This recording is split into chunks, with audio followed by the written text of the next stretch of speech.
SV6 news కు స్వాగతం. ముందుగా హెడ్లైన్స్. అండగా ఉంటామని ప్రధాని నరేంద్ర మోదీ భరోసా.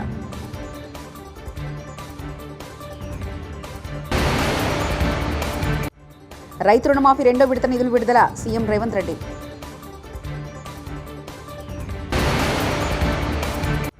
చట్టం ప్రకారమే నా తల్లిదండ్రులకు పోడు భూముల హక్కు వచ్చింది మంత్రి సీతక్క.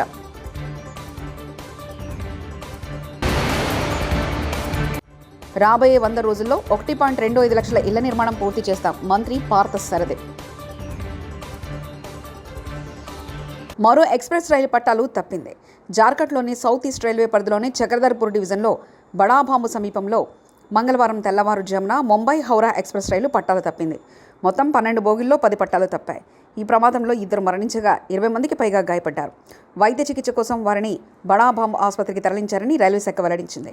అయితే మెరుగైన వైద్య చికిత్స కోసం వారందరినీ చక్రధరాపూర్కు పంపినట్లు తెలిపింది. కొండ చర్యలు విరిగిపడంతో పైనాడులో పరిస్థితి భీతావహంగా మారింది. మొప్పాడిలో గల పలు ప్రాంతాల్లో కొండ చర్యలు నేరుగా ఇళ్లపై పడ్డాయి. దీంతో 43 మంది వరకు చనిపోయారని అధికారులు ప్రకటించారు. వీరిలో 3 చిన్నారులున్నారు. పోలీసులు, అగ్నిమాపక సిబ్బంది, ఎన్డీఆర్ఎఫ్ సిబ్బందితో సహా చర్యల్లో పాల్గొన్నారు. పరిస్థితి తీవ్రత దృష్ట్యా కేరళ ప్రభుత్వం ఆర్మీ సాయం కావాలని కోరింది. దీంతో భారత ఆర్మీ రంగంలోకి దిగింది. కొండ చర్యలు విరిగిపడంతో మండక్కై, చూరల్మాల, అట్టమాల, నుల్పుజా గ్రామాల్లో పరిస్థితి దయనీయంగా మారింది. ఎన్నికల ముందు కాంగ్రెస్ ఇచ్చిన మాట ప్రకారం రైతు రుణమాఫీ రెండో విడత నిధులు మంగళవారం ముఖ్యమంత్రి రేవంత్ రెడ్డి విడుదల చేశారు. 1,00,000 నుంచి 1,50,000 వరకు రుణమాఫీ కోసం 6,191 కోట్ల నిధులు విడుదల చేశారు. రెండో విడతలో భాగంగా అసెంబ్లీలో సీఎం ప్రారంభించారు. వేదికపై 17 మంది రైతులకు సీఎం చేతుల మీదుగా చెక్కులు పంపిణీ చేశారు. ఈ సందర్భంగా ముఖ్యమంత్రి రేవంత్ రెడ్డి మాట్లాడుతూ, ఇవాళ తెలంగాణ రైతులందరి ఇళ్లలో పండుగ రోజని రైతు రుణమాఫీ చేయడంతో తమ జన్మ ధన్యమైందని అన్నారు. 2 విడతలుగా కలిసి 10 సంవత్సరాలు 120 నెలలు కలిపితే కూడా 25,000 కోట్ల రూపాయలు గత ప్రభుత్వం చెల్లించలేకపోయింది. మేము అంచనాలేసి బ్యాంకుల నుంచి వివరాలు తెప్పించుకొని కమర్షియల్ బ్యాంక్సే కాకుండా అగ్రికల్చరల్ బ్యాంక్స్ నుంచి కూడా రైతులకున్న అప్పుల వివరాలు తెచ్చుకున్నప్పుడు 31,000 కోట్ల రూపాయలు దాదాపుగా లెక్క తేలింది.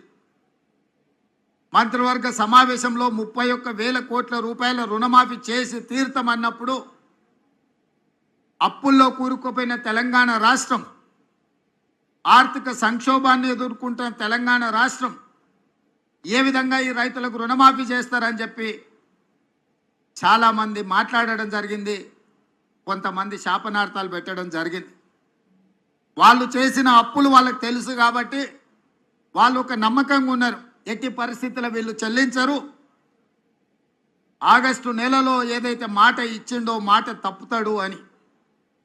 నేను మా ఆర్థిక మంత్రి గారు మా అధికారులతో కూలంకషంగా చర్చించి ఇటు వ్యవసాయ శాఖ అధికారులు అటు ఆర్థిక శాఖ అధికారులను అందరినీ కూర్చోబెట్టి ఎట్టి పరిస్థితుల్లో రుణమాఫీ జరిగి తీరవలసిందే, దీంట్లో ముందుకు వెళ్ళవలసిందే, ఈ సంక్షోభాన్ని సమస్యను పరిష్కరించాల్సిందే అని చెప్పి ఖచ్చితంగా కూర్చొని ప్రణాళికలు రచించి అన్ని రకాలుగా నిధుల సమీకరణ చేసి ఈనాడు రెండవ విడత 6,198 కోట్లు, దాదాపుగా 6,40,000 మంది పైచిలకు రైతు కుటుంబాలకు ఈరోజు చెల్లిస్తున్నాము.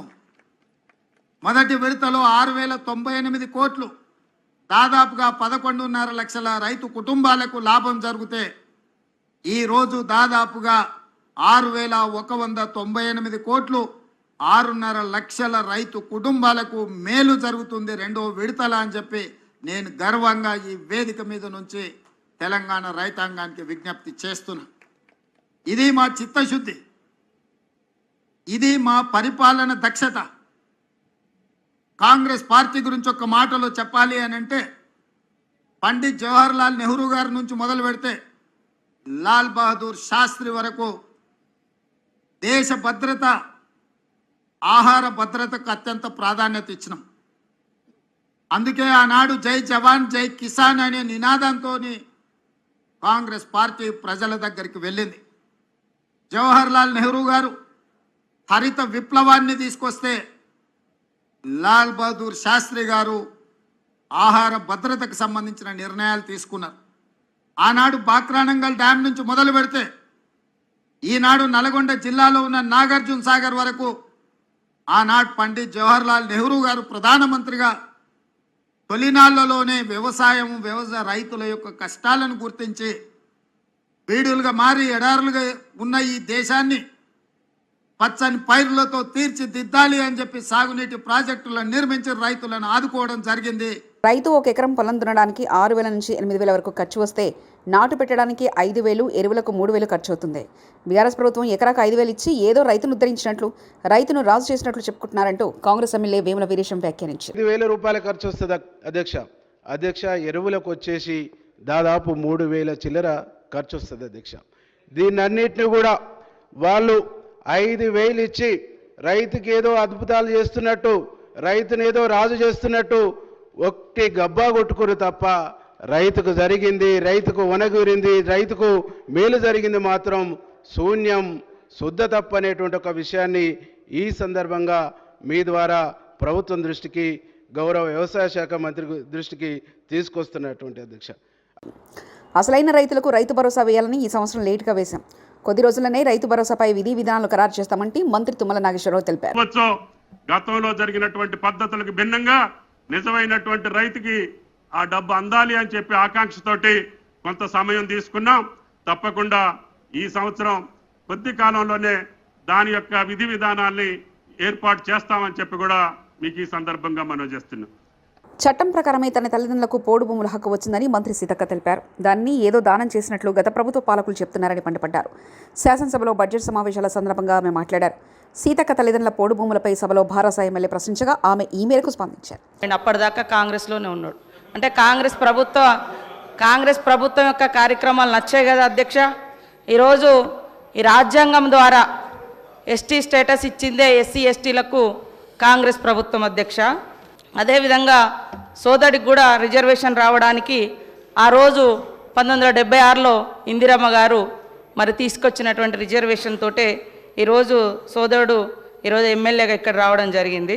ఇంకొకటి గత ప్రభుత్వం మరి లోకల్ రిజర్వేషన్ కాంగ్రెస్ ప్రభుత్వం తీసేసిందనే విధంగా మాట్లాడారు. గతంలో జీవో నెంబర్ 3 తీసుకొచ్చి ఏజెన్సీ ప్రాంతాలలో ఐటీడీఎల్ ద్వారా వేలాది మందికి ఉద్యోగాలు ఇచ్చిన ఘనత కాంగ్రెస్ ప్రభుత్వంది. కానీ మీరు సరిగ్గా ఆర్గ్యుమెంట్ చేయక అది కోర్టులో పోయింది. మీరు ఇచ్చిన 10% రిజర్వేషన్ కూడా ఎలక్షన్స్ ముందు ఇచ్చారు, అది కూడా ఇవాళ కోర్టులోనే ఉంది సార్. కాబట్టి మాట్లాడేటప్పుడు కూడా కొంచెం ఆలోచించాలి. అదేవిధంగా పోడు భూముల చట్టం వందల సంవత్సరాలుగా అడవులలో బతుకుతున్నటువంటి అణగారిన ఆదివాసీ గిరిజన వర్గాలకు మరి పోడు భూముల చట్టం 2006 ద్వారా హక్కు కల్పించినటువంటి ఘనత శ్రీమతి సోనియా గాంధీ గారు యూపీఏ చైర్పర్సన్గా, అదేవిధంగా ఆనాటి ప్రధానమంత్రి మన్మోహన్ సింగ్ గారు సార్. కాబట్టి ఇంకా కొన్ని మైనార్టీల గురించి మేము వచ్చి 10 నెలలు అయింది, మీరు 10 సంవత్సరాలు అన్నారు. 12% రిజర్వేషన్ ఇస్తా అన్నారు, మరి 10 సంవత్సరాలైనా ఇవ్వలేదు. అది మీరు మాట్లాడాల్సిన అవసరం ఉంది సార్. అదే కాకుండా దళిత బంధు పేరుతోటి మోసం చేసినామన్నారు. ఇందులో ఆల్రెడీ 2,000 కోట్ల రూపాయలను ఈ సంవత్సరానికి గాను మరి పెట్టడం జరిగింది. కాబట్టి మేము ప్రవేశపెట్టినటువంటి బడ్జెట్ను కూడా చూసుకొని మాట్లాడితే బాగుంటుంది. అంటే ఓకే అన్న, నేనేం అనడం లేదు, కానీ మేము పెట్టినాం కదా, పెట్టిన వాటిని కూడా మీరు పెట్టలేదు, చేయలేదు అని కాకుండా మంచిని మంచి అనుండ్రి, చెడుని చెడు అనుండ్రి, పాలకు పాలు నీళ్ళకు నీళ్ళు, అంతేగాని అన్నీ ఏం లేదు అంటే మరి అది కూడా కరెక్ట్ కాదు. కాబట్టి మా సోదరుడు కరెక్ట్గా ఆదిలాబాద్ జిల్లాలోనే గత 10 సంవత్సరాలలో మీరు ఎన్ని వేల మంది గిరిజన నిరుద్యోగ యువకులకు ఉద్యోగాలు ఇచ్చిరో చెప్పండి, ఎంతమందికి ఎస్సీ ఎస్టీలకు ఇండ్లు ఇచ్చిరో చెప్పండి, ఎన్ని వేల మందికి నీటి వసతి కల్పించిరో వ్యవసాయానికి చెప్పండి. అదేవిధంగా మైనార్టీలకు సంబంధించి కూడా రిజర్వేషన్లు, ఉద్యోగాలు, ఇండ్లు ఏమిచ్చిరో చెప్పండి. మేము 10 నెలలు కూడా కాదు, 8 నెలల్లో ఇప్పుడు మా బడ్జెట్లో అన్నీ పెట్టడం జరిగింది. కాబట్టి ఇవన్నీ ఆలోచించి మాట్లాడాల్సిందిగా మా సోదరుని కోరుతా ఉన్నా అధ్యక్ష. ఇప్పుడు మాట్లాడినటువంటి మంత్రి గారి తల్లిదండ్రులకు కూడా ఆర్ఎఫ్ఆర్ పట్టాలు ఇచ్చింది కేసీఆర్ గారు అని చెప్పేసి గుర్తుంచుకోవాలని చెప్పేసి సభాగా తెలియజేస్తున్నాం. అదేవిధంగా నా తల్లిదండ్రులు అంటుండ్రు. నా తండ్రి, నా తల్లి తండ్రి 2006 అటవీ హక్కుల చట్టానికి అర్హులు. వాళ్ళు ఎక్కడ దానం తీసుకోవాలి. ఒక ఆదివాసీ బిడ్డలుగా పోడు కొట్టుకుంటే 10 ఎకరాల వరకు హక్కు సోనియమ్మ పెట్టినటువంటి చట్టం. దాని ప్రకారంగా వాళ్ళకు వచ్చింది. ఏది దానం రాలే. నా తండ్రి రెక్కలు ముక్కలు చేసుకొని అడవి కొట్టుకొని బతికే తండ్రి. ఈ రోజు కూడా మా నాన్న రోజు గుట్టకే పోతాడు సార్. నేను మంత్రినైనా ఎమ్మెల్యే అయినా రోజు అడవికి వెళ్ళి మా ఊర్లో పోయి ఎంక్వైరీ చేయండి. కాబట్టి ఏది ఉచితంగా రాలే, చట్ట ప్రకారం వచ్చినటువంటి హక్కు. కాబట్టి దానం ఇచ్చినాం అని మాట్లాడకండి. అది నా హక్కు. ఆదివాసీ బిడ్డగా కాంగ్రెస్ ప్రభుత్వం పెట్టినటువంటి హక్కు ప్రకారం నా తండ్రికి పోడు భూముల పట్టా హక్కు వచ్చింది.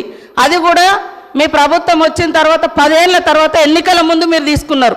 అప్పటిదాకా చాలామంది గిరిజనులకు పట్టాలు రాక ఇబ్బంది పడ్డమాట వాస్తవము.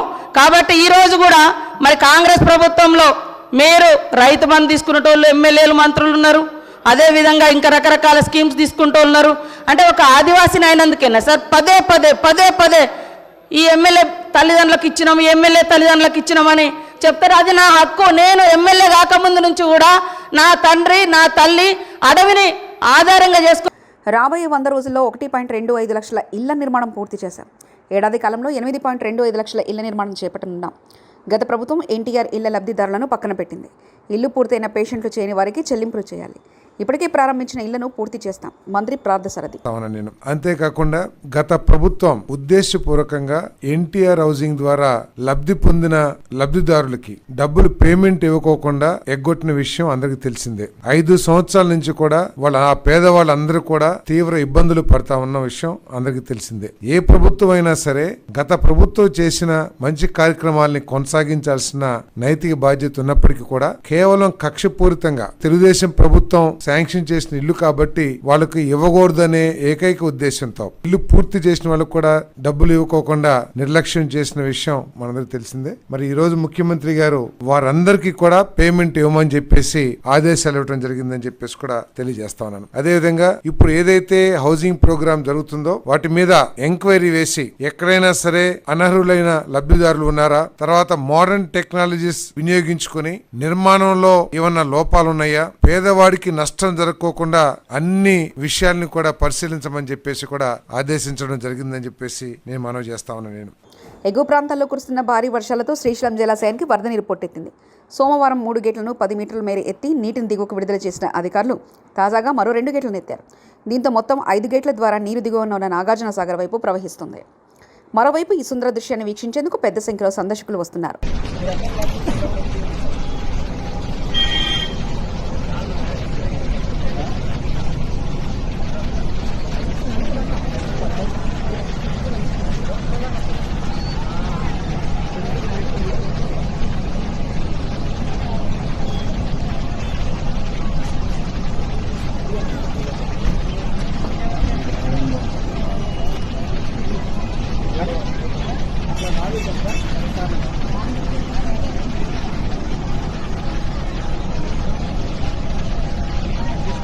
సార్ అక్కడ వెహికల్స్ ఎట్లా పోయినాయి?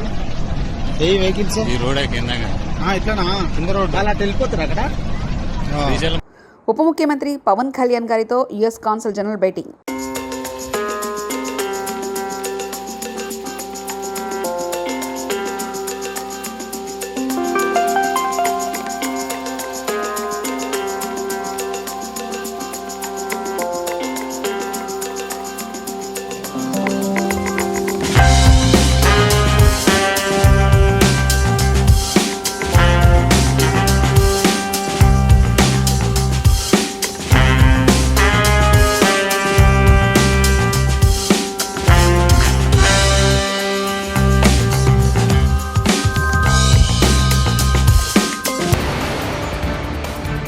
అండగా ఉంటామని ప్రధాని నరేంద్ర మోదీ భరోసా.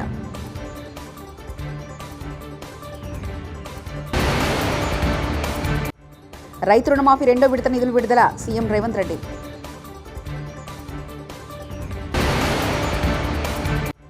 చట్టం ప్రకారమే నా తల్లిదండ్రులకు పోడు భూముల హక్కు వచ్చింది మంత్రి సీతక్క.